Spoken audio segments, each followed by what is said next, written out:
नमस्कार, जी न्यूज पर बिलासपुर प्रदेश भर की तमाम ताज़ा तरीन खबरों के साथ इस वक्त मैं हूं सुमित। खबरों की ओर बढ़ने से पहले नजर डालते हैं आज की हेडलाइंस पर।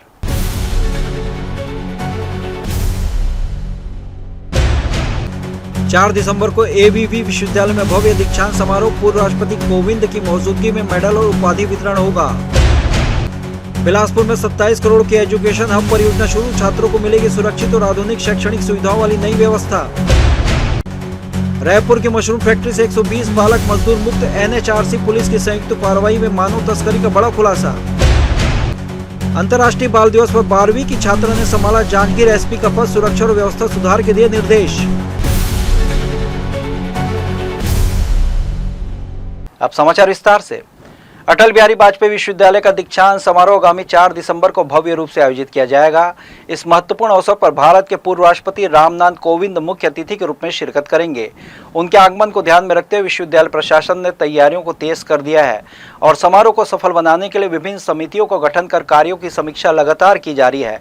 समारोह में उपाधि प्राप्त करने वाले विद्यार्थियों को सम्मानित किया जाएगा। साथ ही उन विद्यार्थियों को मेडल प्रदान किए जाएंगे जिन्होंने विभिन्न विषयों में उत्कृष्ट प्रदर्शन कर विश्वविद्यालय स्तर पर स्थान बनाया है। विशेष रूप से इस वर्ष विश्वविद्यालय ने एक नया निर्णय लेते हुए मेरिट सूची में दूसरे से लेकर 10वें स्थान तक शामिल विद्यार्थियों को भी प्रमाण पत्र प्रदान करने की घोषणा की है। यह निर्णय प्रतिभाओं को प्रोत्साहित करने की दिशा में उठाया गया सराहनीय कदम माना जा रहा है। विश्वविद्यालय परिसर में मंच, सुरक्षा, बैठने की व्यवस्था, सांस्कृतिक कार्यक्रमों सहित अन्य सभी तैयारियां अंतिम चरण में है। पूर्व राष्ट्रपति के आगमन को देखते हुए सुरक्षा एजेंसियों के साथ साथ समन्वय स्थापित कर लिया गया है। दूसरी ओर विश्वविद्यालय ने उन सभी विद्यार्थियों को भी सूची में तैयार कर ली है जिन्हें मेडल और उपाधियां प्रदान की जानी है। अटल बिहारी वाजपेयी विश्वविद्यालय का समारोह विद्यार्थियों के लिए उपलब्धियों का पर्व होगा। वहीं पूर्व राष्ट्रपति की मौजूदगी इसे और अधिक गौरवपूर्ण बनाने वाली है। दीक्षांत समारोह में माननीय कुलपति महोदय जी ने बड़े सावधानी पूर्वक ध्यान देने को कहा है। साथ में इसके लिए कि किस प्रकार की तैयारी होगी उसके लिए दिशा भी तय की है, क्योंकि हमारे लिए गर्व का विषय है कि भारत के पूर्व राष्ट्रपति सम्मान्य महामहिम श्री रामनाथ कोविंद जी जा रहे हैं। वो पूरे छत्तीसगढ़ के लिए गर्व की बात है। उनका समय हमको मिला, 4 दिसंबर को आएंगे और जितने बच्चे हैं लगभग उनको पीएचडी में, जैसे 62 बच्चे हैं उनको मानद उपाधि दी जानी है पीएचडी के लिए। साथ में जो बच्चे गोल्ड मेडलिस्ट हैं 62 ऐसे बच्चों को गोल्ड मेडल दिया जाएगा। साथ में जो हमारे यहाँ एक अलग परंपरा है जो माननीय कुलपति महोदय जी द्वारा सेट की गई है कि भैया जो 2 से 10 तक के रैंक वाले हैं उनको भी प्रशस्ति पत्र दिया जाए। ऐसे छात्रों की संख्या भी काफ़ी है। टोटल मिलाकर लगभग देखेंगे तो 551 ऐसे बच्चे हैं जो 2 से 10 के मेरिट में आते हैं।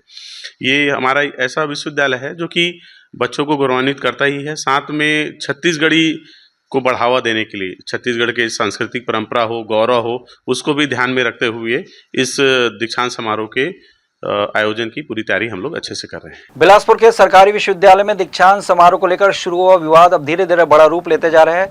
छात्र संगठन एनएसयूआई ने विश्वविद्यालय प्रशासन पर गंभीर आरोप लगाया है कि हर साल करीब 60 लाख रुपए दीक्षांत समारोह के नाम पर खर्च कर दिए जाते हैं, जबकि विश्वविद्यालय में छात्रों के लिए बुनियादी सुविधाएं तक पूरी नहीं है। एनएसयूआई का कहना है कि प्रदेश के अन्य विश्वविद्यालय जैसे पंडित रविशंकर विश्वविद्यालय रायपुर और हेमचंद यादव विश्वविद्यालय दुर्ग बहुत कम बजट में दीक्षांत समारोह आयोजित करते हैं, लेकिन बिलासपुर विश्वविद्यालय में लाखों करोड़ों रुपए खर्च करना छात्रों के साथ सीधा अन्याय है, खासकर जब यहाँ हॉस्टल तक उपलब्ध नहीं है और कैंपस में मूलभूत सुविधाओं का घोर अभाव है। छात्रों का आरोप है कि यही कारण है कि विश्वविद्यालय आज तक नेक मान्यता हासिल नहीं कर पाया है। कैंपस के कई निर्माण कार्य अधूरे पड़े हैं, लैब और लाइब्रेरी में संसाधनों की कमी है और प्रशासन हमेशा बजट की कमी का बहाना बनाता है। सबसे बड़ा झटका इस बात से लगा है कि वित्तीय संगठन का हवाला देकर विश्वविद्यालय ने अपने ही कैंपस भूमि पुलिस विभाग के क्वार्टर निर्माण के लिए बेच दी है।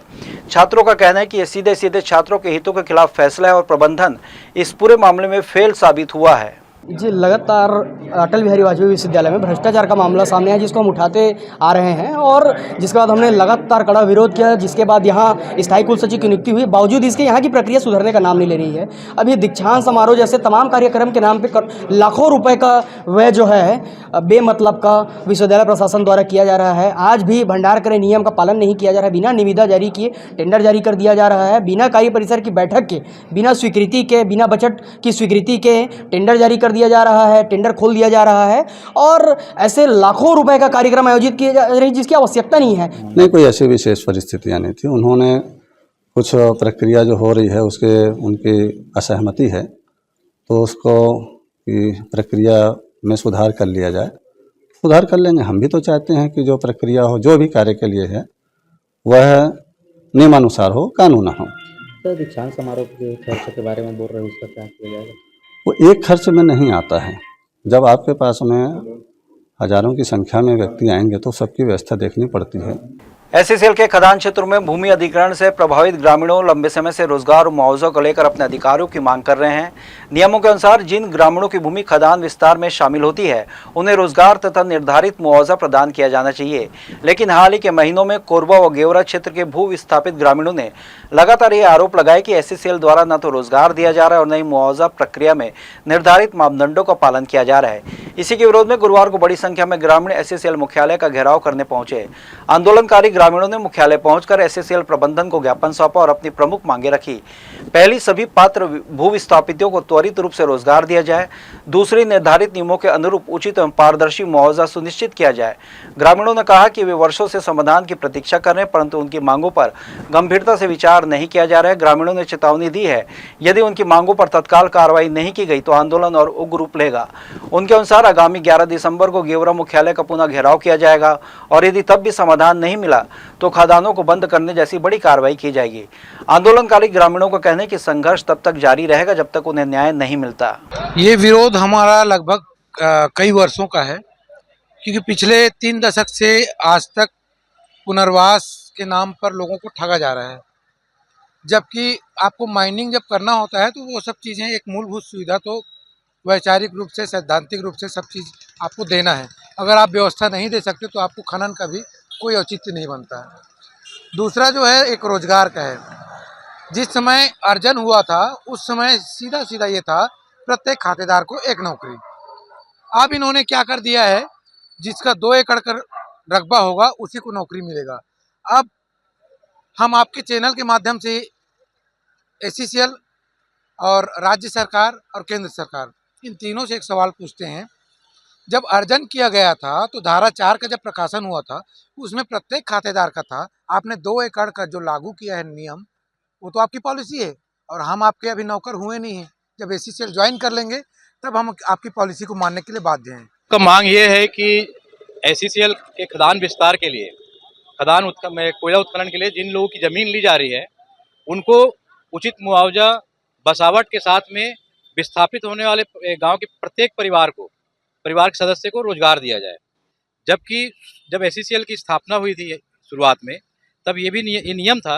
हम लोग कोई नया नियम नहीं मांग रहे एससीसीएल से।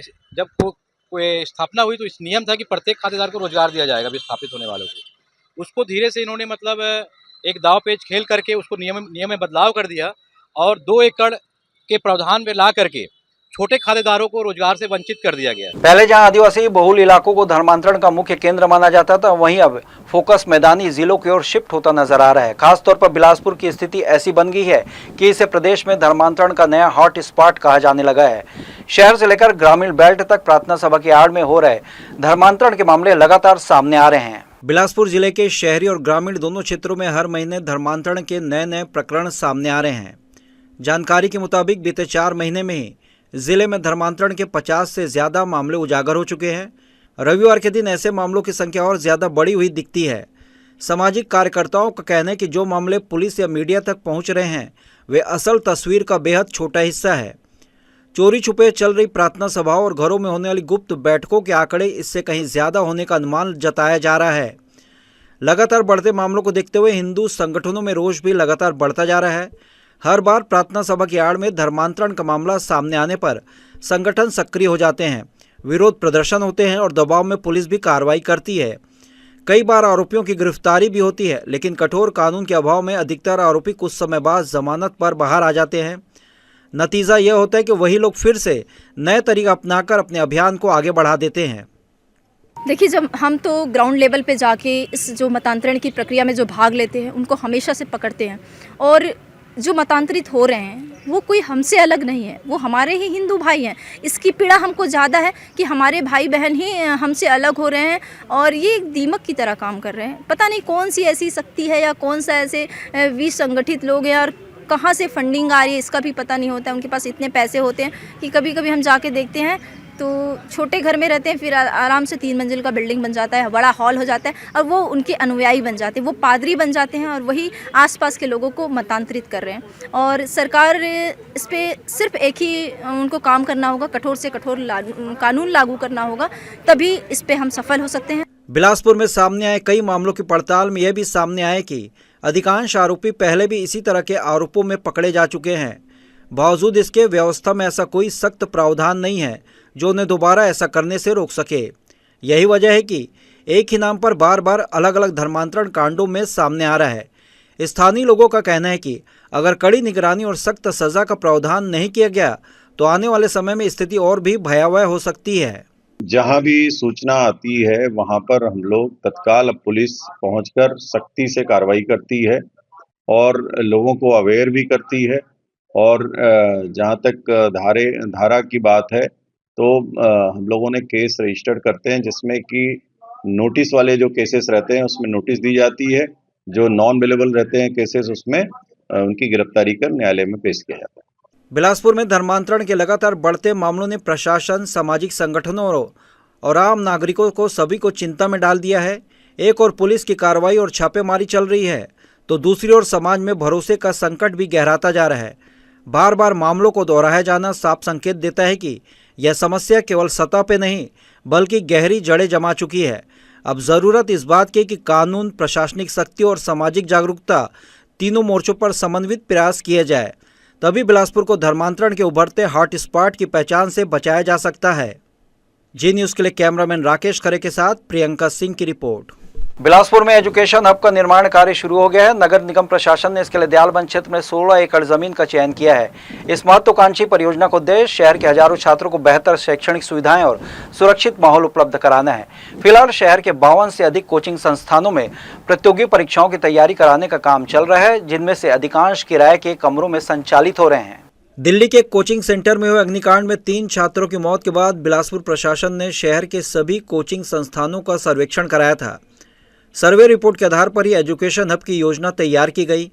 आधिकारिक जानकारी के मुताबिक दिल्ली हादसे और देश के अन्य शहरों में आगजनी की घटनाओं ने प्रशासन को कोचिंग सेंटर्स की सुरक्षा व्यवस्था पर गंभीरता से विचार करने को मजबूर किया, जिसके बाद यह निर्णय लिया गया। सर्वेक्षण में सामने आया कि अधिकांश कोचिंग संस्थानों में बिजली, आग और पानी से बचाव की पर्याप्त व्यवस्था नहीं है।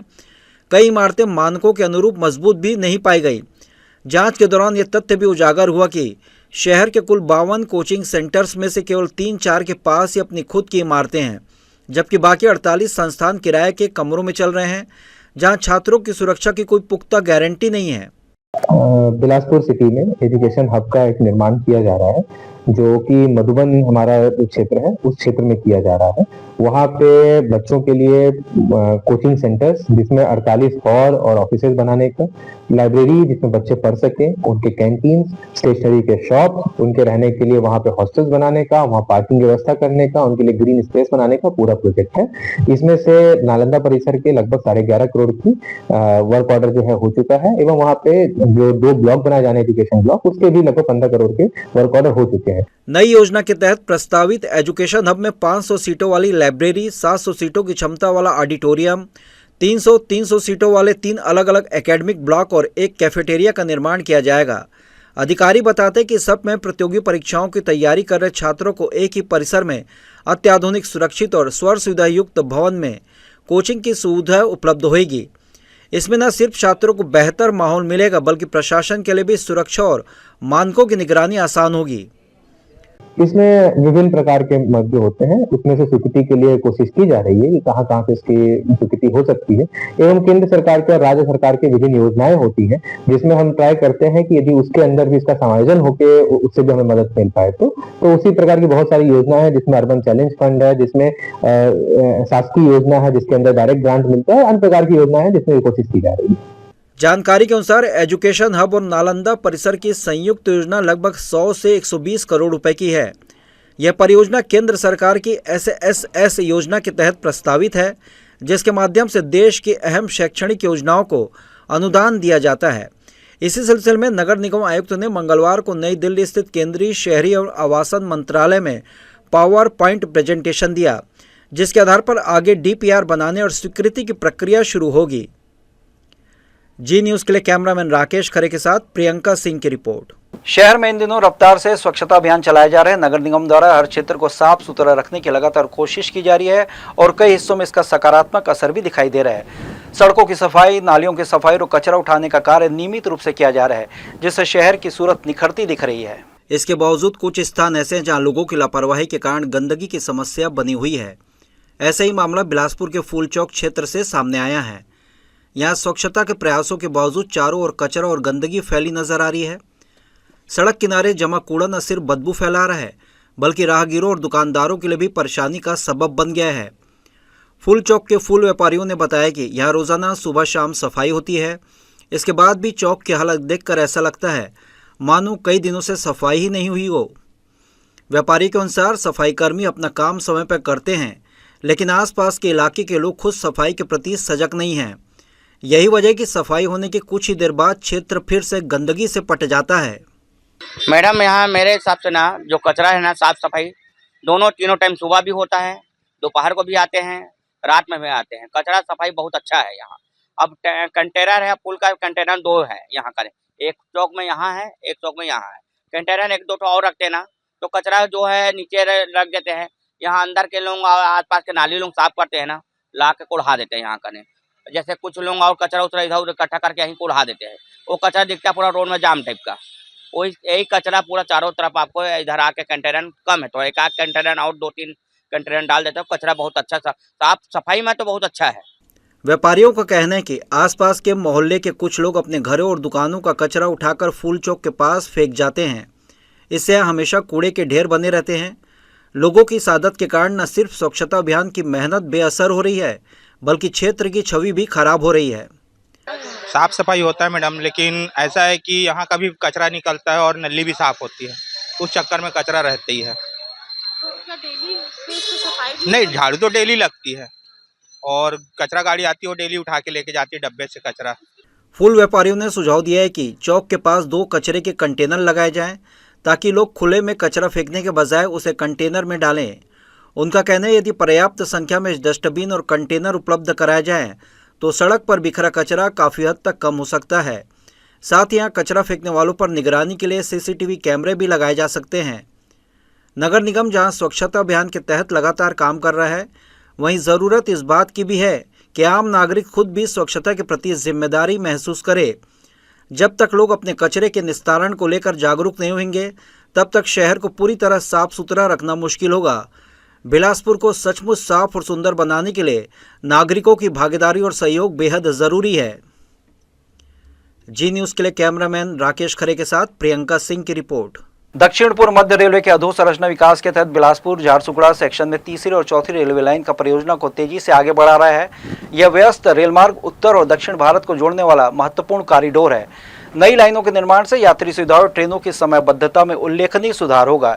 इसी क्रम में चक्रधरनगर ब्लॉक कैबिन को चौथी रेल लाइन से जोड़ने का कार्य 21 नवंबर से 11 दिसंबर 2025 के बीच विभिन्न तिथियों में किया जाएगा। बिलासपुर झारसुगड़ा के बीच 2006 किलोमीटर चौथी लाइन परियोजना में 150 किलोमीटर से अधिक निर्माण पहले ही पूरा हो चुका है। रेल प्रशासन का कहना है कि यात्रियों को कम से कम असुविधा हो, इसलिए काम को चरणबद्ध तरीके से किया जा रहा है। निर्माण कार्य के कारण कुछ पैसेंजर ट्रेनों का परिचालन अस्थायी रूप से प्रभावित रहेगा। 23 नवंबर से 3 दिसंबर तक चलने वाली 68737, 68738, 68735 तथा 22 नवंबर से 2 दिसंबर तक की 68736 मेमू ट्रेनें रद्द रहेंगी। इसके अलावा 23 नवंबर से 3 दिसंबर तक गोंदिया झारसुगड़ा पैसेंजर बिलासपुर और झारसुगड़ा के बीच संचालित नहीं होंगी। रेलवे ने यात्रियों से सहयोग की अपील करते हुए असुविधा पर खेद जताया है। जांजगीर चांपा जिले के नवागढ़ ब्लॉक अंतर्गत ग्राम पंचायत पिथमपुर में रेत माफियाओं का आतंक लगातार बढ़ता जा रहा है। हसदेव नदी से अवैध रेत खनन खुलेआम जारी है, जिससे ग्रामीण दहशत में हैं। आरोप है कि ग्राम पिथमपुर निवासी अनिल साहू नदी से अवैध रूप से रेत निकालकर ट्रैक्टर व हाइपा में भरते हैं और साहू समाज भवन के सामने बड़े पैमाने पर रेत का स्टॉक करते हैं। ग्रामीण के अनुसार वाहन और अन्य हाइवा ट्रकों में रोजाना 3 से 4 हाइवा रेत भेजी जा रही है। जेसीबी और मशीनों से दिन रात रेत लोडिंग का सिलसिला जारी है। इससे हसदेव नदी का स्वरूप बिगड़ चुका है और नदी में बड़े बड़े गड्ढे बन गए, जिससे पर्यावरण को गंभीर नुकसान हो रहा है। इसके बावजूद रेत माफियाओं का हौसला कम नहीं हुआ। ग्रामीणों का आरोप है कि अवैध कमाई के बल पर अनिल साहू गांव में रौब जमाते हैं और विरोध करने वालों पर डराने धमकाने की कोशिश करते हैं। सरकारी राजस्व और शासकीय संपत्ति को नुकसान पहुंचाते हुए अवैध रेत से भरे ट्रैक्टर और हाईवा बैकहॉफ गांव क्षेत्र से गुजरते हैं, लेकिन जिम्मेदार विभाग कार्रवाई के नाम पर चुप्पी साधे हुए है। ग्रामीणों ने कलेक्टर, जिला प्रशासन और पुलिस विभाग से तत्काल कड़ी कार्रवाई की मांग की है ताकि गाँव में शांति बहाल रहे और अवैध रेत खनन पर लगाम लग सके। अवैध धान परिवहन पर रोक लगाने के लिए एसपी एसआर भगत ने एसडीएम, एसडीओपी और राजस्व पुलिस अधिकारियों के साथ मरवाई क्षेत्र के प्रमुख चेक पोस्टों का संयुक्त निरीक्षण का सुरक्षा व्यवस्था, वाहन जांच और रिकॉर्ड संधारण की समीक्षा की। अधिकारियों ने कर्मचारियों को बैंक ट्रैकिंग, संदिग्ध वाहनों की तत्काल सूचना, रात में कड़ी निगरानी और किसी भी लापरवाही पर कार्रवाई के स्पष्ट निर्देश दिए। बैरियरों पर आपात नंबरों की सूची चस्पा कर की गई है तथा ठंड को देखते हुए अलाव और रोशनी जैसे आवश्यक सुविधाओं की व्यवस्था सुनिश्चित करने को कहा गया है। अस्मिता खेलो इंडिया वुशु कार्यक्रम का शुभारंभ नवंबर महीने में नेहरू नगर सामुदायिक भवन में उत्साहपूर्वक माहौल के बीच आयोजित किया गया। आयोजन में बड़ी संख्या में बच्चों, प्रशिक्षकों और अभिभावकों ने हिस्सा लिया। वुशु आज के समय में बच्चों के संपूर्ण शारीरिक और मानसिक विकास के लिए एक प्रभावी और लोकप्रिय खेल बनकर उभर रहा है। यही कारण है कि बालक और बालिका दोनों वर्ग में वुशु मार्शल आर्ट्स के प्रति उत्साह तेजी से बढ़ रहा है। कार्यक्रम में प्रशिक्षकों ने बताया कि वुशु के माध्यम से बच्चे न केवल शारीरिक रूप से मजबूत बनते हैं बल्कि मानसिक रूप से भी अधिक सतर्क, आत्मविश्वासी और अनुशासित होते हैं। वुशु में लाठी, तलवार तथा विभिन्न सेल्फ डिफेंस तकनीकों का प्रशिक्षण दिया जाता है जो बच्चों को आत्मरक्षा में सक्षम बनाता है। खासतौर पर अभिभावकों का रुझान अपनी बच्चियों को सुरक्षित और प्रभावी मार्शल आर्ट को ट्रेनिंग दिलाने की दिशा में बढ़ा है। अभिभावकों का कहना है कि वर्तमान परिवेश में आत्मरक्षा सीखना बेहद आवश्यक है और वुशु ऐसा खेल है जिसमें खिलाड़ी को पूरी तरह शारीरिक और मानसिक रूप से तैयार किया जाता है। प्रशिक्षण से बच्चों की एकाग्रता, सहनशक्ति और आत्म अनुशासन में भी उल्लेखनीय वृद्धि होती है। कार्यक्रम के दौरान प्रशिक्षकों ने वुशु के महत्व और इसके जरिए बच्चों के भविष्य निर्माण की संभावनाओं पर प्रकाश डाला। आयोजन समिति ने कहा कि आने वाले दिनों में और अधिक बच्चों को इस प्रशिक्षण से जोड़ने का लक्ष्य रखा गया है ताकि वुशु के माध्यम से सुरक्षित, आत्मविश्वासी और स्वस्थ युवा पीढ़ी तैयार हो सके। बुलेटिन में खबरें और भी हैं, वक्त हो चला एक छोटे से ब्रेक का। ब्रेक के बाद हम लौटेंगे जल्दी, आप कहीं मत जाएं।